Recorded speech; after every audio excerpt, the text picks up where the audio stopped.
Hi, everyone. Thank you for being here, and welcome to another eMarketer Tech Talk, where we host guests from across ad tech, martech, and media.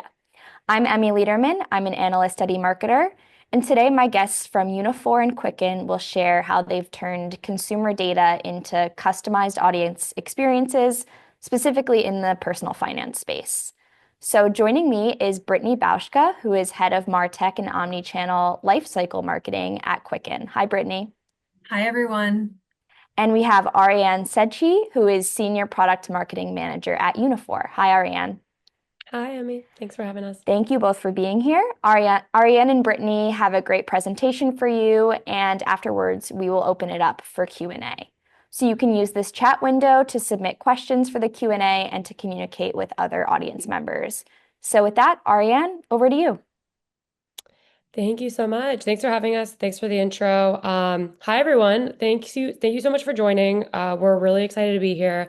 I have a really awesome guest. Brittany is great. So really lucky to have her here to chat. So it should be a great discussion. Before jumping in, we'll go into a little bit more detail on ourselves and our backgrounds and sort of the partnership between Uniphore and Quicken, just to give a little bit more context. So my name is Ariane Sedghi. I have spent the last few years in product marketing in the customer data platform space at Action IQ. So driving positioning and messaging and delivering education around the customer data platform and the broader market for enterprise CDP buyers across tons of different industries. Most recently, Action IQ was acquired by Uniphore, so now I'm supporting positioning for Uniphore's full stack AI platform with Action IQ powering that sort of data foundation layer. A big part of what I do involves showcasing the great work our customers are driving. So I'm really excited to be joined by Brittany. Quicken is great. They have a lot of exciting stuff going on with their CDP, and she can speak to a lot of those exciting things going on with their journey as a very integral driver of that. So I'll pass it over to Brittany to go into a little bit of detail on herself. Yes. Hi, everyone. Thanks for having me today. I'm excited to talk to you about everything that we have done with Action IQ by Uniphore. But before I dive in, a little about myself. I live in Atlanta, Georgia. These are the North Georgia mountains behind me. They are beautiful. I've been in marketing for over 15 years with a heavy focus on helping companies up their game through MarTech tools, data, and personalization. I have been at Quicken for over 2 years, and we are really focusing kind of on that transition. So going from kind of an outdated marketing model with siloed data, kind of limited cross-channel functionality, limited personalization, to really transitioning into a data-centric, audience-centric approach to everything that we do. So really excited to talk to you about that transition today. Awesome. Thank you for the background. And yeah, I think this is definitely like a very universally relatable topic. I mean, the context here today will be in sort of like the financial services space, but I think a lot of this stuff it really applies to a ton of different industries. So hopefully everyone gets something from this session. So just for a really quick overview of some of the areas we'll touch on. So first, Brittany will give a little bit of a history about Quicken as a business, for maybe those who aren't as familiar, who they serve, the customers, the offerings, et cetera, and sort of what prompted the need to evolve their tech stack. And then we'll talk a little bit through her experience evaluating and choosing a customer data platform and maybe some of the criteria that they focused on and prioritized. Then we'll go into a little bit more detail on some of the specific initiatives and some of the use cases that they've launched with the platform, and then maybe some more forward-thinking goals. I'm assuming most of you who have joined are looking to improve the way that you activate data and improve your CX strategy in some way. I'm sure many of you are probably at different stages, whether you're, trying to identify like what exactly is the right tool, if not a CDP. Maybe you're evaluating CDPs right now. Maybe you're trying to just get more value out of your current stack. So we'll touch on all of those moving parts, depending on what stage you're at. Hopefully, there's some aspect of this content that is helpful. I'm really going to give Brittany the floor today. I know most of the people here are probably most interested to hear from her, since she has like the first-hand experience going through all of this. So please feel free, like Emmy said, to ask questions. We'll address, as many as we can at the end. But otherwise, I will go ahead and give Brittany the floor.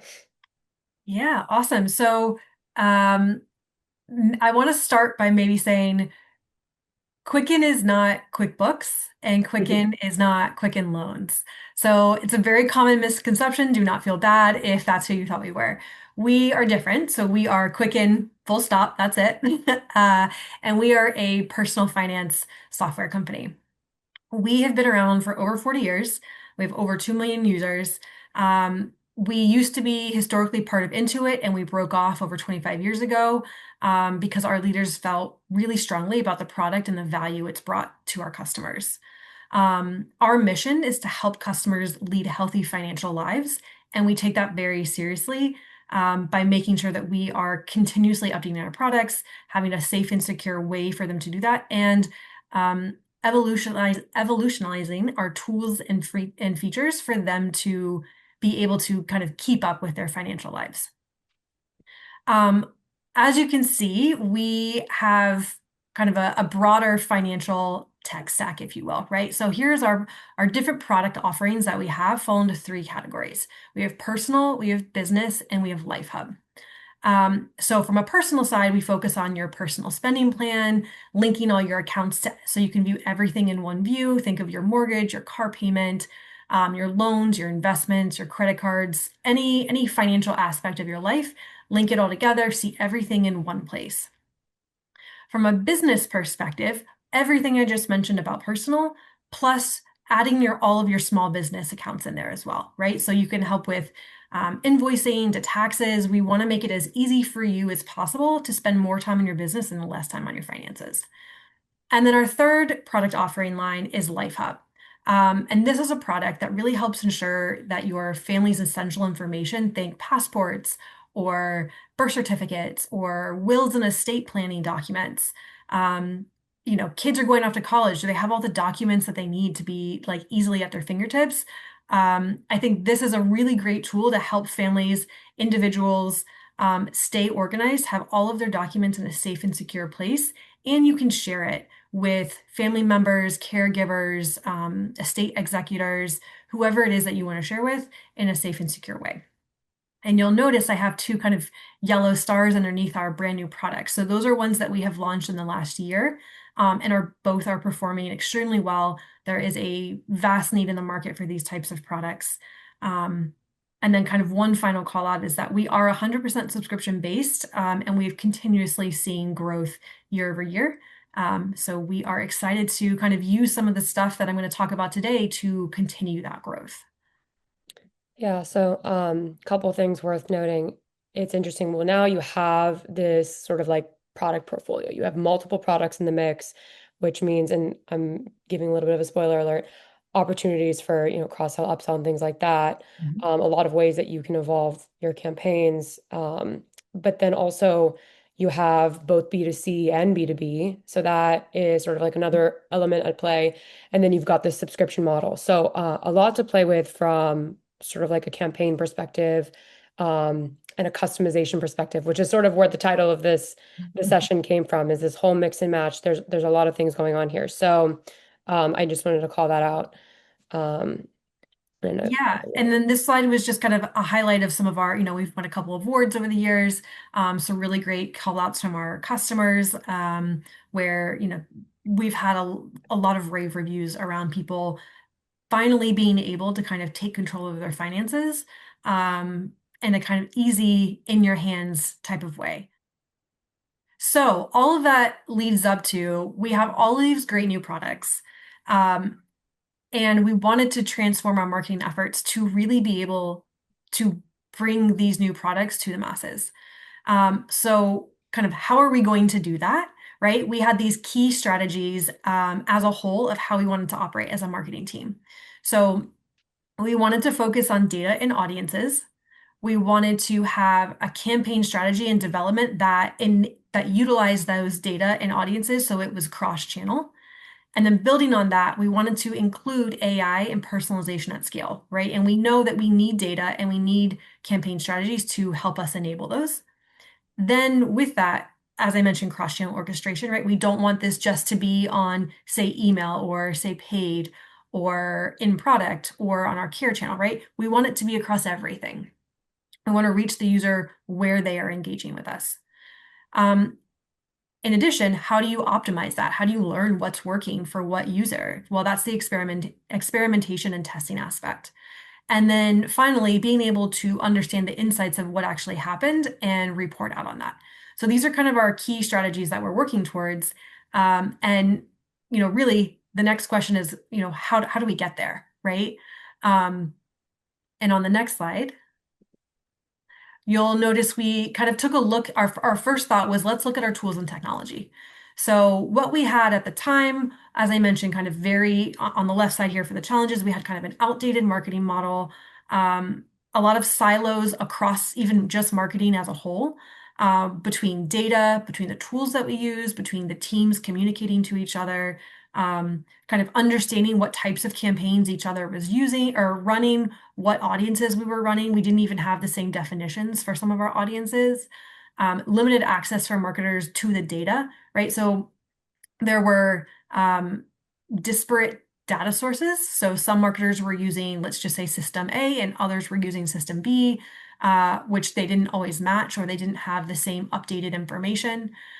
Which obviously you can tell would really limit us in our scaling abilities and to kind of advance our use cases, and very limited personalization. And where we wanted to get to, where we saw a ton of opportunity, was around establishing a central customer 360 view, right? This was kind of I would say the core of everything that we want to do, is having data in a good place for us to be able to see everything we know about the user in one central place.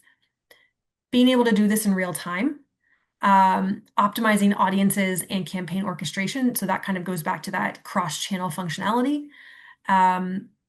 Empowering the marketer to really unlock the insights. So that goes back to, okay, we've done these campaigns, we've created these audiences, we have this data. How do we analyze that? How do we understand what's working, what's not? But also, maybe we're discovering new audiences, or we're discovering new insights about our users or our prospects that we didn't even know before, which enables a whole new set of use cases. How can we improve the customer experience overall, make our spend more efficient, and really just personalize the experience, so that way we're really sending the right message, the right time, the right channel, and the right way to our users. Yeah, this is super helpful. And one thing I was thinking about, which I know we discussed while we were kind of pulling together some of this content, I think between the opportunities list here and then also the list on the previous slide of like objectives, I think something probably a lot of people who have joined today and a lot of companies in general struggle with is knowing, like, okay, we have this laundry list. Like, where do we start? Like, what is the right place to start? And sometimes that's like the biggest blocker, is not knowing where to start, so you just don't.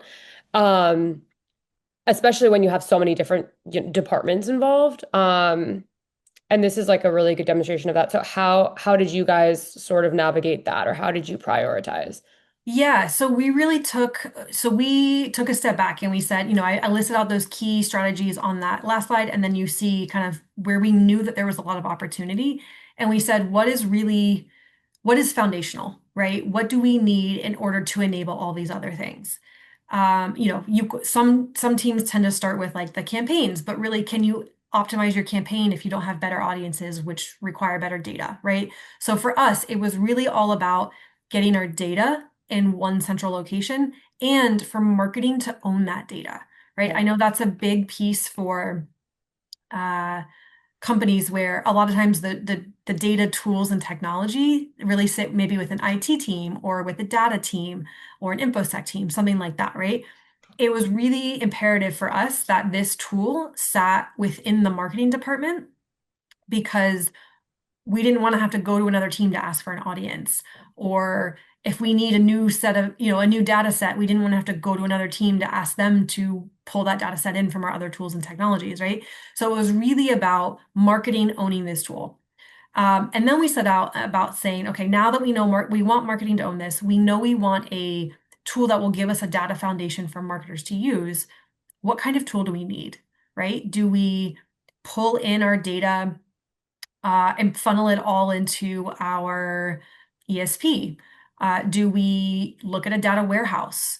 Do we look at a CDP, right? So these are all things that we considered, and we eliminated, pulling it all into our ESP because that's still a very single tool centric option, but doesn't really allow for audience activation across channels. Um, we eliminated the data warehouse because while that's, conceptually, a lot of what we were trying to do, in terms of execution and insights, not as clean because you can't really activate in an easy way, and you need a lot of expertise to enable the data warehouse to do what you need it to do. Whereas a CDP is really built for marketers, where we were able to funnel all of our data in. We have tons of different data connections. Marketers are able to go in and understand our data sets so that way we can build our audiences within our own team, and we can activate to whatever channels we need to whenever we need to, right? We can schedule those. We can, it can be a one-time send. We can trigger things. All of that can take place in a single marketing tool. And so that was that's really where we started, is we knew we needed the foundational tool around our data to enable anything else after that. Yeah, and that process of elimination is usually kind of like what ends up having to happen, just because of the number of tools that are at our disposal these days and growing. So yeah, that's super helpful. All right. And then Yeah, and actually one more thing before we get to this is I Mhm, know we had also talked a little bit about like who on the team is doing this work, mhm. right? Um, and there's a little chicken or the egg. Do you hire before you have a tool? Do you hire, or do you get the tool and then you hire someone who maybe knows how to use the tool or can learn the tool? Um, and we, I would say, did honestly a little bit of both, where I headed up kind of the project to bring in this tool. I knew what we from a strategy perspective and requirements of like where we were trying to go, what we needed, and so we kind of started implementation. But at the same time, we also were hiring. We call them our marketing data scientists, and so there's kind of this, I would say, we have marketing data scientists, and then we also have a marketing um, audience owner, right? And they very much work hand in hand. Oftentimes they have very similar skill sets, right? So partial data scientist, partial audience builder, where they are able to really help us bring in those different data sources, send data where we need it to go, manipulate data as needed, understand our data sets. And so being able to have someone with that skill set is really integral for the utilization and optimization of the tool.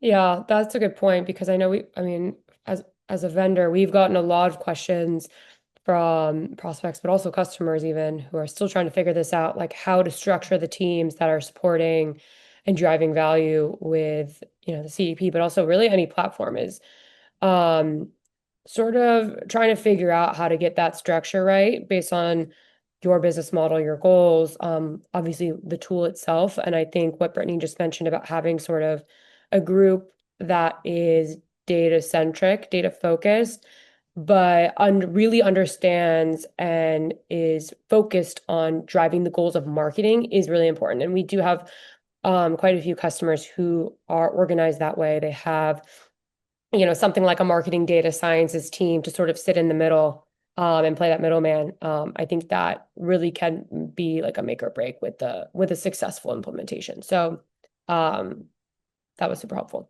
Yeah, I would also just add to that like don't be afraid to change your team structure, right? Marketing is always evolving. We have there's thousands and thousands of different MarTech tools out there.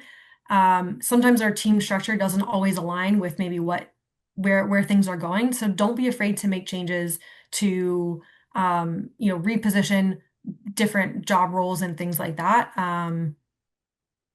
I think it's a good way to help move the team forward. Yeah, and probably a necessary exercise, I think, constantly iterating Yeah. and changing up because, the business is evolving, the teams can't stay the same. So Yeah, that's a great point. exactly. Exactly. And helping your team learn new tools and tech as well is like That's such a big game changer, right? Encouraging them to kind of understand what other new tools and tech is out there and keep learning. Yeah, Um, absolutely. so going back to the slide here, yes. So after all of that, we kind of decided we knew a CDP was the direction we wanted to go in. But then thinking through, okay, what are we really trying to do, right? So what's our key criteria? Um, we narrowed it down to kind of four buckets. We said we need a tool that can integrate a diverse data source ecosystem, right? We have data all across our company. We wanted to have everything consolidated in a single place. I will also call out, we are not consolidating every single data point across the company. We are pulling in the data points that are relevant to marketers from different data sources. The second piece was a unified user profile. So this was kind of, in addition to having a consolidated view of all our data, once that's in there, you need to make sure you have a unified view of of the user, whether they're a prospect or a customer, because maybe Brittany's over here in this data set, but I'm also over here in this data set. And if you don't know that I'm the same person, you view me as two different people, which means you're marketing to me in two different ways. So you want to be able to tie all of that together. Um, and that's really working with, what are your identifiers? How can you have, ideally you would have a universal identifier for everything. Doesn't always work out that way. But I think mapping out what works for you and how your data is structured is really integral to this process. Yeah. Oh, go ahead. No, no, no, go ahead, go ahead. I was just going to move on to the third point. So if you had a question. No, no, no. I had a question, but I'll wait until you're done with all of them. Okay. Um, so then the third piece of criteria was being able to activate to various channels, right? As I mentioned, being cross-channel orchestration was one of our big key strategies. And so needing a tool that could actually help us do that, right? So we send emails, we send in product messages, we send SMS, we send paid media, we do web personalization, we have a customer care channel where we also export data. So I'm sure I'm missing one in there, but all of those different types of channels and vendors that we are needing to send our audiences to, we needed to be able to do that. So this was a big piece where making sure we had one either out of the box channels or easy integratable APIs or whatever type of data connection it is that you need between those to send the data, making sure that that's available in the tool that you're choosing. And then the final piece was security. So obviously you're dealing with data. A lot of times, especially as marketers, we're dealing with PII. And especially in the financial industry, we're dealing with people's personal financial data, right? So we want to make sure that there is a lot of security in place. And you want to find yourself a good partner that you feel comfortable with, and you do the full InfoSec review with them. So everyone at the company feels confident in this tool selection. Yeah, what I was going to say, and something that came to mind as you were going through these is I think it's worth noting that for Quicken specifically, just talking through the different products and the ways that your customers use those products, they're inputting not only PII, but like very personal things other than just like the PII that we are familiar with, like things Mhm. about their lives. And so that can definitely complicate things from a data perspective, but also from like an activation perspective, like sort of towing that line of like how personalized do we get, how custom do we get. So maybe you can talk about that a little bit when you talk about the use cases. But it was just something that occurred to me, and I think that's something that can apply to a lot of different industries, even the ones that aren't in highly regulated spaces. Like just this whole notion of like how personalized is too personalized. Yeah. So anyway, that just came to mind. Yeah, I would say, you don't want to come across as creepy when you're doing your personalization. What I like to say is if you are creating a good personalized experience for your users, oftentimes they don't even realize that you're doing personalization. hmm So I don't mean like having a hi Brittany in an email. I mean, the user is seeing content that is relevant to them, and they just assume that that's what everyone's getting, right? Or that maybe based on a survey they took that, okay, great, now we're sending them this specific piece of information, but the user's not always making all those connections, right? So for the user to not even necessarily know that you're doing a ton of personalization for them, that means you know you're doing it in the right way because everything is relevant to them as is. Yeah, and I think all of these four buckets will feed into that, not having two separate emails where they think that you're different people at different stages and meeting them at, the channel that they're in. I think those are all the kinds of things that result in what you just described. So yeah, but this was super helpful. Thank you for walking through all of that. Um, so I'm gonna give Brittany a little bit of a breather for a second. I'm just gonna shift gears for a minute, just a couple slides, and just talk a little bit more broadly about the CDP market as a whole, from our perspective. The market's constantly changing. I'm sure most who have joined today, like even if you're not familiar with CDP, like MarTech, it just from one to the month to the next, it can be totally different.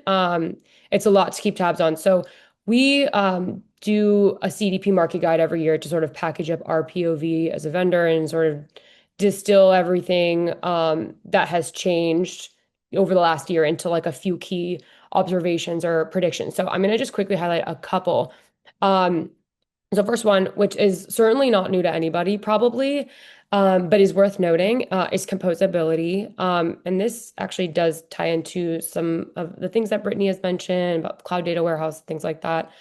Um, it's worth noting as a continued key focus of pretty much most CDP buyers or tech buyers in general, continuing on into this year. Um, a focus for both vendors and the buyers.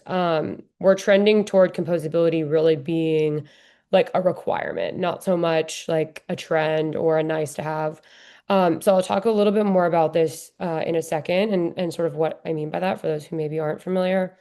And then secondly, CDPs being sort of the connective tissue of data, CX, and AI. And then last one, which these two on the right sort of go hand in hand, but marketing being really like a more central driver of AI innovation, and being more sort of in the driver's seat, kind of like a lot of these, things that Brittany has alluded to so far, empowering marketers to really be executing on some of these AI focused initiatives. So I'm going to double click into these very briefly. So just to quickly elaborate for those who aren't as familiar with composability, um, data warehouse spending has, obviously it's skyrocketed over the last few years. It's expected to hit around 30 billion by 2027. So obviously businesses are really prioritizing bringing their data together into one central location. And the cloud data warehouse, it has been a big pick for many, especially large enterprises with tons of different data sources. Um, so CDPs that plug into these systems are really going to be critical for making that data available across the business, to easily orchestrate and activate from one source of truth. So really the days of rigid all-in-one bundled CDPs are numbered. Those bundled solutions, while they have, very oftentimes they have powerful interfaces that are marketer friendly, enable you to launch use cases, enable you to personalize and, resolve identities and all those things, essentially represent another data silo. So it's not totally sustainable for the long run. And so just a couple of things. This shift unlocks data access, like I said, ensuring all of your models and tools are working from the same up-to-date data set.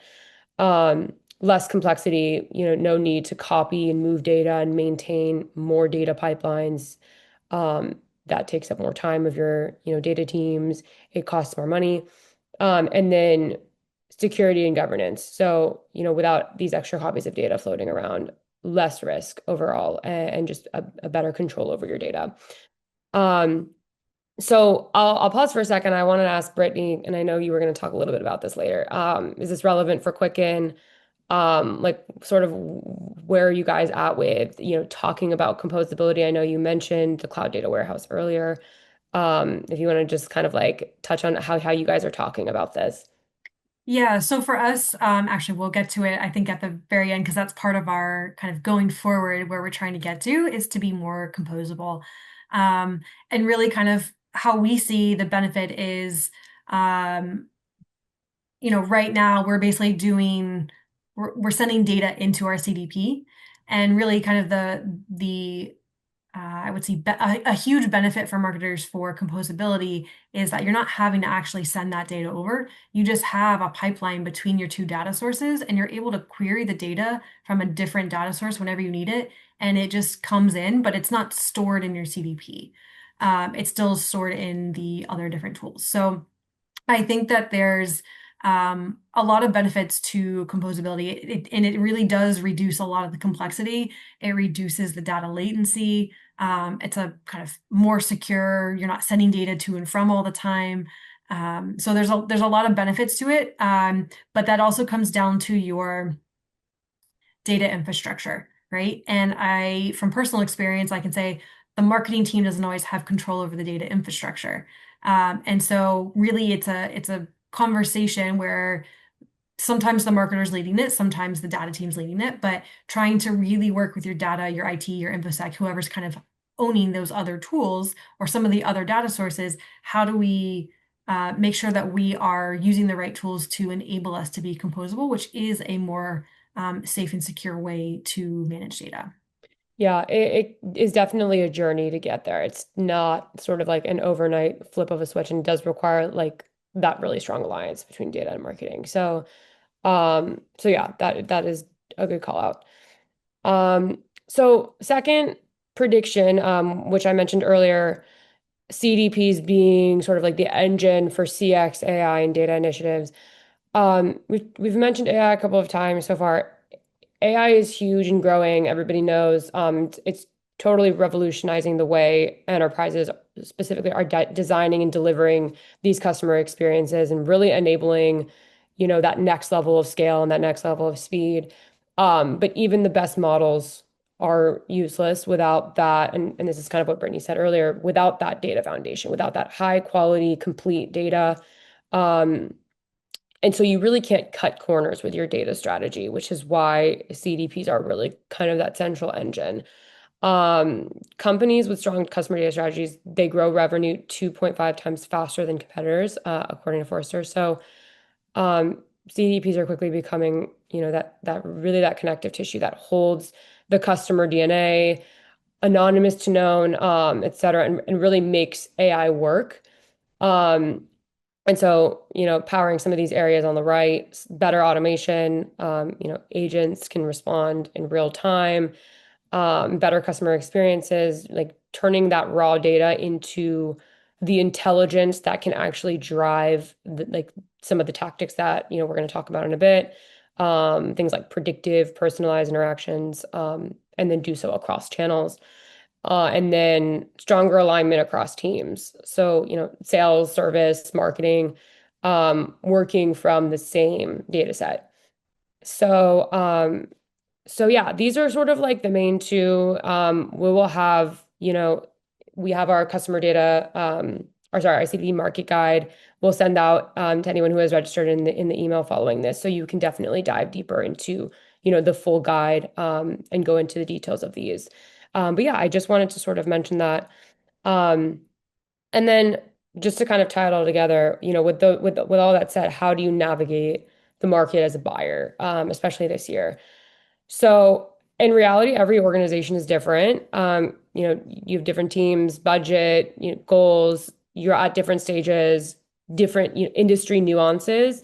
Um, so it really is personal to the enterprise that you're at. But we boiled it down to a few key questions to sort of anchor around.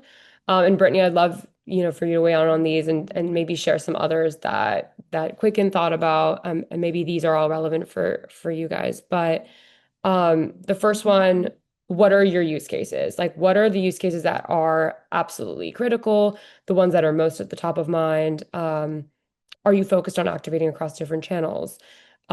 Is resolving customer profiles a major challenge, or has that been a major blocker? Are you trying to scale what you're doing with AI and automation? So that's one. Second, where is your customer data right now? And where do you want it to live? Where do you want to activate from? And then lastly, what are your AI initiatives and what does that roadmap look like? I think, when you're investing in a tool like a CDP, it's worth thinking, 2, 3, 5 years in the future. You don't want to have to, 4 years down the road, realize you're kind of hitting a ceiling with your CDP and it's not going to support the initiatives that you want to be launching. And then you have to kind of start from square one. So what does that roadmap look like? What kind of models are you focused on? Um, do you already have a solution in place to support the use cases? So these are a few like very basic high level areas to start the dialogue. But Brittany, let me know, were these kind of the sort of things that you guys were talking about going into your validation? Were there any others? Yeah, no, I think these are some good call outs. I would say from kind of the client side of this. So once you decide that you're going for a CDP and you start your evaluation, right, you have your key criteria. Um, Understanding what your use cases are will help you have those conversations with vendors. Because if you don't know what your use cases are, then you don't know what data sources you're using and you don't know where you're trying to activate data to. So really being able to highlight what are a couple of your use cases, right? So for us, and we'll get to them a little bit later, but for us, a lot of them were around onboarding, cross-selling, abandoned cart, things like that, things where we knew we would have high impact. So being able to really identify those up front will save you a lot of time and energy when you go through implementation. Um, where is your customer data, right? So that once you outline your top use cases, then you're able to say, okay, these are the data sources that we need to integrate or pull data from in a prioritized order because you're doing it towards your use cases. Um, and you want to make sure that you are it's not just where your data is, but it's also maybe what is the data latency? Are there requirements around that to enable your use case? Do you need multiple data sources or is everything in one? Do you have a way to unify that data so you know it's all tied back to the same person? So those are all kind of part of that central conversation around the customer data. And then the third piece is what is your AI initiatives? It really, so for us, when we were talking to vendors, we were asking, what is your roadmap? So we understand this is your product today, but how are you guys going to continue to improve tools as we know AI is coming into the marketplace more and more every day? So I think that it's a little bit twofold, right? It's one, what are the vendors? What is their roadmap? How often do they make updates to their product? How do they communicate that out to customers? So getting a good idea on that, it will be huge. I think then on your own internal side, it's also around how can you bring in tools to help and understanding, are there integrations with different AI tools? Where can you find efficiencies? So a lot of it is around asking questions, especially up front, but also knowing where you're trying to get to in kind of the near future with your immediate use cases, but also, I would say the future, with, what is your optimal operational process? Yeah, and I feel like getting to even like the answer to that question really relies on a very close alliance and partnership across your organization. I mean, I feel like the most successful customers we've had have a really great partnership between their data and marketing teams, and like their data team was very involved from early on in having these discussions around tooling and vice versa. If the data teams are the ones sort of leading the charge, the marketers are very much involved as well, and they're able to, get in those conversations and ask those questions. So, just wanted to mention that. But okay, let's talk a little about use cases. I can actually go back one slide. So just to kind of have a comment to what you just said there. So how we kind of handled it on our side is that marketing owned the decision around the CDP or the choice to even go with a CDP, then the decision around the vendor. But throughout the whole process, we were including other, I would say, stakeholders across the organization, right? So we included we looped in basically our data team, our InfoSec team, our product team to even just let them know, like, hey, this is what we're doing. This is where we're trying to go.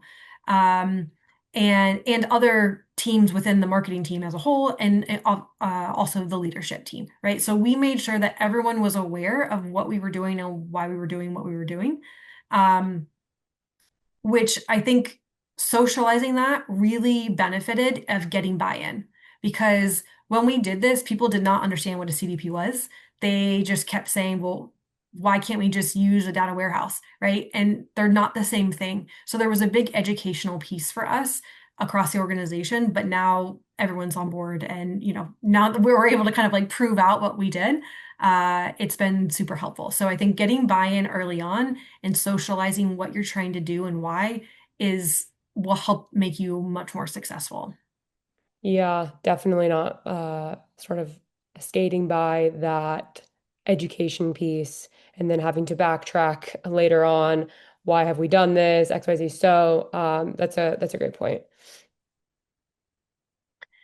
Yeah, so just to kind of walk through a couple of the use cases that we are doing right now. We're doing more, but these are kind of the three or two and a half, I would say, that I wanted to highlight. So we started with onboarding.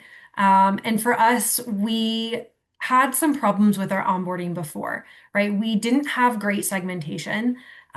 So what I mean by that is we have net new users, we have multi-product users, we have renewers, we have win-backs. We actually didn't have a great way to segment that out. So everyone was just coming in and they all looked like a net new user, and everyone was just getting the same onboarding experience by product.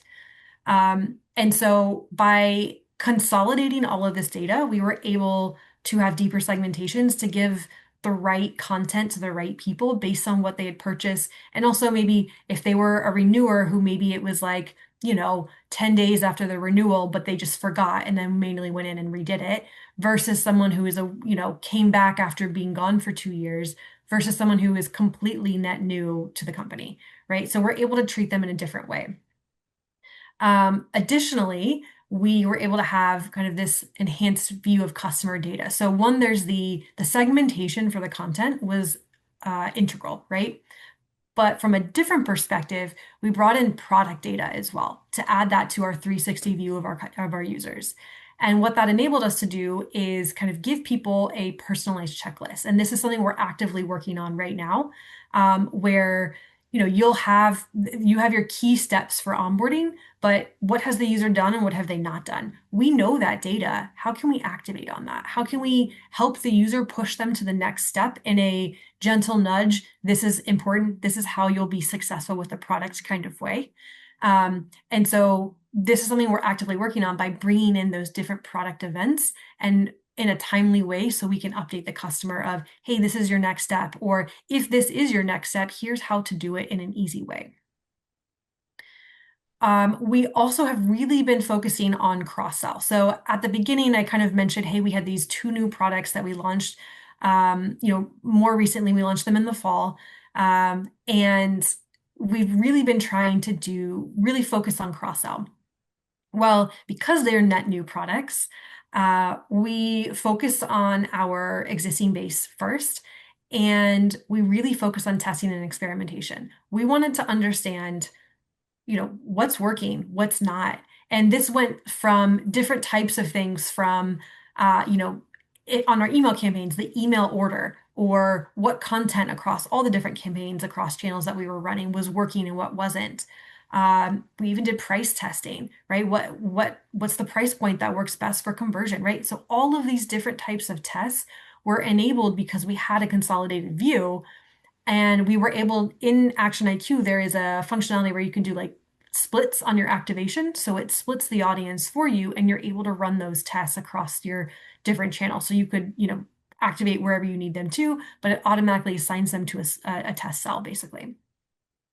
Another functionality was around that cross-channel activation. So this kind of ladders up to that testing and experimentation. Great, we have all this great learning, and now we can optimize a bit more for our cross-sell campaigns, but making sure that we're also doing this across channels. So as I mentioned, we have relied heavily kind of on our web personalization, email, and in-product functionality, because it's really starting with the entitle are our current subscribers, but we also have been able to incorporate care.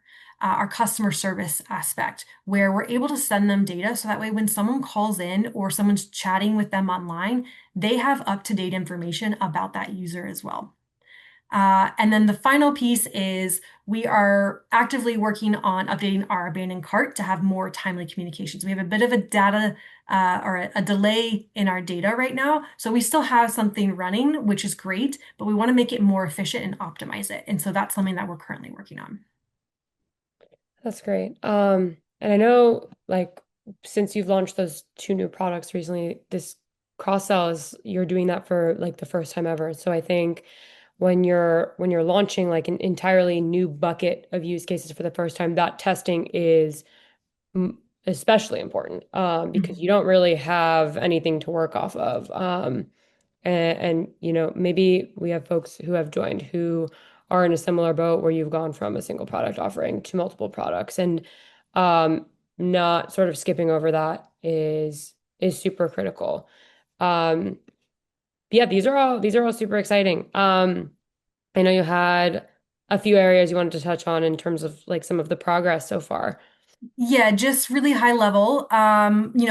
The impact we've had so far, a lot of it has been it's been both process, or I would say qualitative and quantitative, right? So we've had a lot of process updates, right? So collaboration across all the different teams, expanding our access to data and that unified user profile that we talked about, deeper segmentations, cross-channel orchestration, right? We just couldn't do any of that before. So a lot of that comes down to kind of the process piece. But the kind of big call out is also, so cross-sell was one of our big initiatives with this, with a ton of net new campaigns around it. And based on the audiences we're able to create in Action IQ in our testing and experimentation, we have been able to have 87% of our cross-sell conversions have come from our email and in product, because that's where we're heavily hitting our customers right now. So I'm super proud of the team. We've done a great job around this. And we've definitely seen a big improvement in our overall user experience. That's awesome. Yeah, I think the the operational and the process related and the collaboration related strides are not for the faint of heart. Those are big challenges to overcome, so it's definitely worth noting, and those challenges sometimes really take time. And then from there, that's when you really start to see, changes in growth, changes in revenue, changes in really some of like those engagement goals. So that's super exciting. And I'm really excited to see you guys continue to make progress with these. Um, that's pretty much, I think. Oh no, we have a little bit more left. What's next? Yeah, just really quick on this one. Just having from a very high level, but as I mentioned, we are trying to move towards composability. That's kind of one of our goals. Figuring out how we can utilize more AI with both Action IQ and our own teams, and then enhancing our personalized experiences across channels. So those are what we're kind of continuing to look to optimize as we go forward. Great.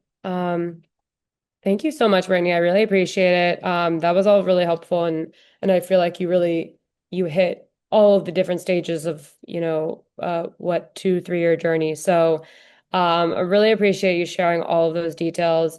We did want to save some time for questions. So I guess the last thing I just wanted to mention in case we get cut off after the questions.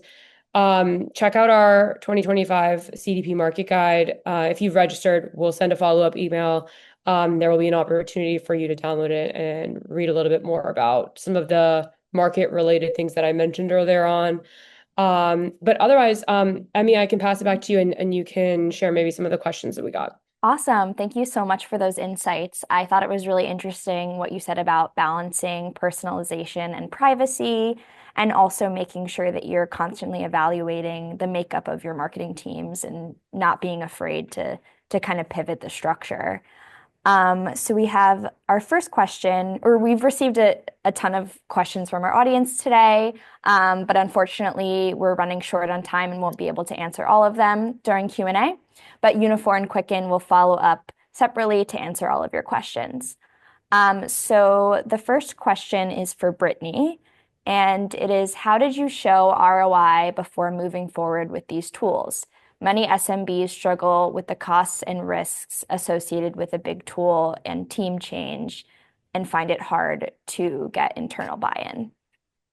Yes. So I would say part of this was we definitely had to build a business case, right? And I think outlining kind of why you know this is important. Um, Working with a vendor, even to kind of help find some industry baselines of how there's improvement once you establish a new CDP or a new tool, to so that way you can kind of show a projection of what you think will happen. I think that's really important. And I would also say, going back to kind of socializing some of this with other teams, you want to find, you know, you want to have a champion. Some like maybe you have to be your own champion sometimes, but also finding someone who understands what you're trying to do and really can also help give that buy-in across the company is important, because showing the ROI is big, right? Like there is a lot of data that you can mine to enable you to kind of put this together. And I think it's really coming down to what are the industry standards, where are you at, and what are you trying to get to, and mapping that out so it's kind of a holistic map for those that you're trying to convince internally. And actually, I wanted to mention something that I just thought about because I know, from our perspective, working with customers, this is a huge um, topic of conversation, and it's hugely important, and it's very challenging to, you're busy building the right team, investing in the right solution, then, proving the value, it is actually a lot harder or easier said than done. And so I think a lot of it actually can come down to the partnership with your vendor too. So like, for example, we do some of this even for prospects that have not, become an Action IQ customer yet. But we have folks on our professional services team who support what we call value mapping, and sort of helping your team prioritize use cases and track those use cases, and then actually sort of translate that into measurable value, whether that is revenue or whether that is cost savings.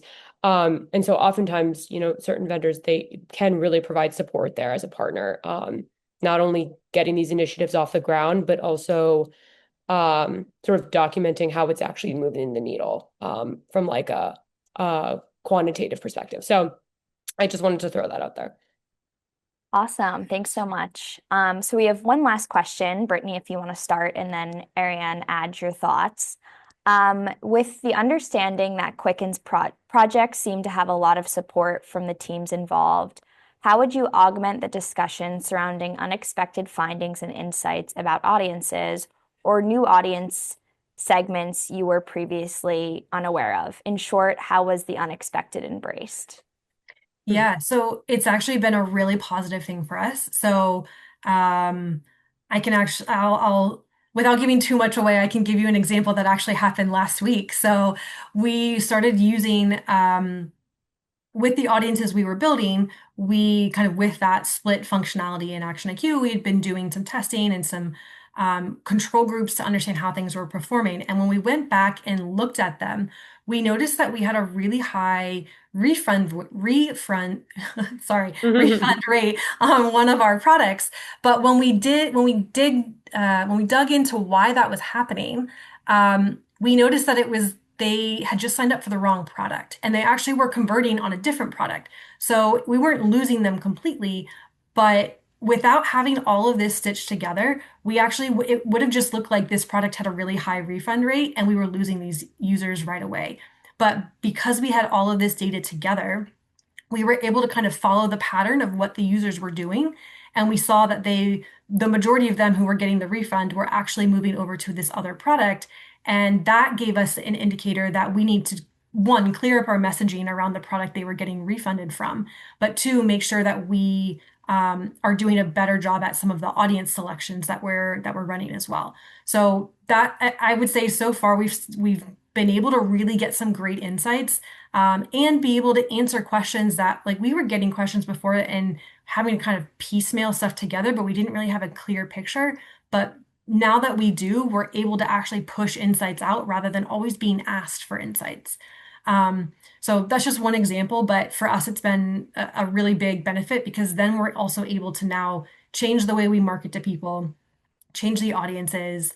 Obviously, we're doing testing and experimentation on those, but that's not just a life cycle issue. That's kind of a marketing branding aspect as a whole and affects every single channel that we're on. Yeah, I also wanted to mention those sort of like unexpected findings that they can really represent like an unlock. Of course, it's a process. It's a process of, making sense of those findings and figuring out, sort of pinpointing what the causes are, kind of like what Brittany said, getting to the bottom of it. But that's sort of the whole point is, having the right tools and the right people to pinpoint those areas. That's how you get to that seamless customer experience that she mentioned earlier, where the customer is not even noticing that you're trying pretty much. So yeah, but I think she took that one really well. So I don't have much else to add. Awesome. Well, Ariane and Brittany, thank you again for this great content and answering all the questions from our audience. We really appreciate it. Before we wrap up, let me take a moment to tell you about eMarketer's media channels. So the eMarketer Virtual Summit is back next Friday, May 9th. Join our principal analyst, Sarah Marzano, and others as we break down the trends, strategies, and innovations shaping commerce media. You'll hear from marketers at PepsiCo, Kettle and Fire, Mave, Chase, Walmart Connect, and Google. Register today on our events page at emarketer.com/events. And while you're on that page, you can also register for more webinars like this one. Don't forget to check out our various podcasts. We have Behind the Numbers, Reimagining Retail, and the Banking and Payments Show. Listen everywhere you find podcasts and watch on Spotify and eMarketer's YouTube channel. And finally, please subscribe to our newsletters. Thank you all for joining us today. Thanks again to Brittany and Ariane, to the team at Uniphore, and our eMarketer studio team behind the scenes for making this webinar possible. We'll see you all at the next Tech Talk.